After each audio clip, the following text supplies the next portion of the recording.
I may have found a solution to the wife problem. Now, that's kind of got to be an interesting way to start a book. Today's book is The Rosie Project by Graeme Simsion. Didn't Google that one. Presume that's how you said it. So if I've got it wrong, apologies. So Don is a university professor who specialises in genetics. He's undiagnosed as autistic, even though all of his friends and colleagues know exactly what he is. He doesn't have a clue. He just thinks he's perfect. He just thinks he has a plan and a process and structures and patterns and habits to work his life out. Because, you know, he got bullied to within an inch of himself when he was a kid, and he put all these things in place as a coping mechanism, and it works very well for him. He has a very well ordered life until the time he decides that, you know, he's a catch and he needs to get a wife. So he does like every other scientist does. He writes a questionnaire. And he has a list of criteria of what the perfect candidate is going to have to be his wife. Now you can tell that's going to go dreadfully wrong when it's written by someone who kind of doesn't have any kind of understanding of emotional nuance. Unmitigated disaster and the looks of disgust on the faces of these women should have been the dead giveaway, and he eventually kind of figured it out. So he went, okay, time to abandon that. And at the same time this is happening, Rosie enters into his life, and he thinks she's on a date with him, but she's actually got another thing in mind. She's wanting to get some help to find her biological father.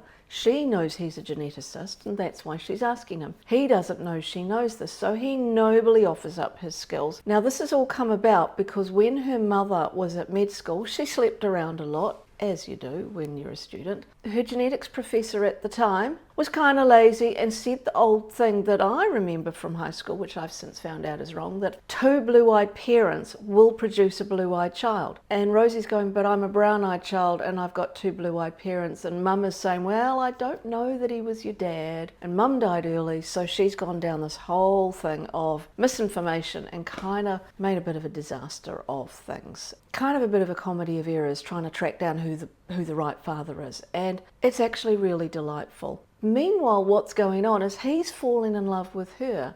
She is not interested, but she does find him very funny and a great sense of humour. So eventually, you know, as per, you know, the way these kind of things work out, he wins the day and everything gets sorted out. Great, love a happy ending, all that kind of stuff. But the interesting thing was the undercurrents of the story that this book was all about. This book wasn't really about a love story. It was a wrapper for a discussion about autistic people. And this is a gentle introduction to understanding what autism is like. When you're a normie like me who has one way of thinking, you kind of think that everyone else thinks the same way as you do. And it takes a bit of time to realize that no, we're a whole myriad of shades of people. And now that the way things are in the world, there are a lot of people coming through in my personal life who are now finding out that they're either on the autistic spectrum or ADHD, family, close friends, colleagues. There's a lot of people now who are discovering that I created coping mechanisms in my childhood because I thought differently, and they've realized that they don't need to mask that anymore. They can be who they are. And so this book kind of goes part way to help explain all of that. So my research tells me that the autism activist Stuart Nielsen had said that this book went some way to doing some acute observations of people like him. I was reading this book shortly after I'd broken up with my ex, who I am now convinced was on the spectrum, and that explained a whole lot about why our communication was so difficult. And a lot of that's got to do with me not understanding and not cutting him some breaks, and him also having a very different communication style to what I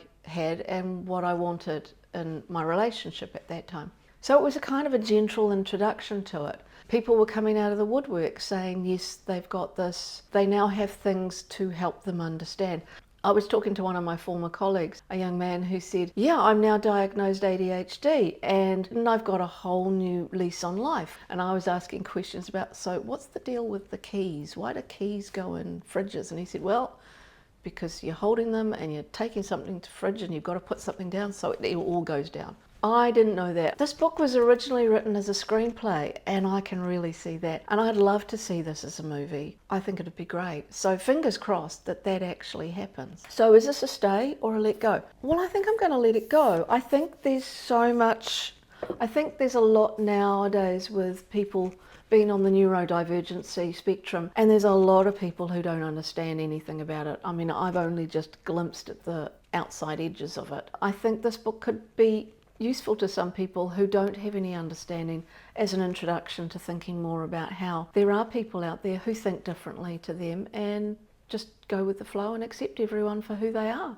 So I'm not being noble. It does make sense for me to get rid of it for that reason, but I'm also decluttering. And so I've got a wodge of books that are going to find their way back to my old neighbourhood fence post library box. I think this will find a new reader who will probably enjoy it as much as I've done.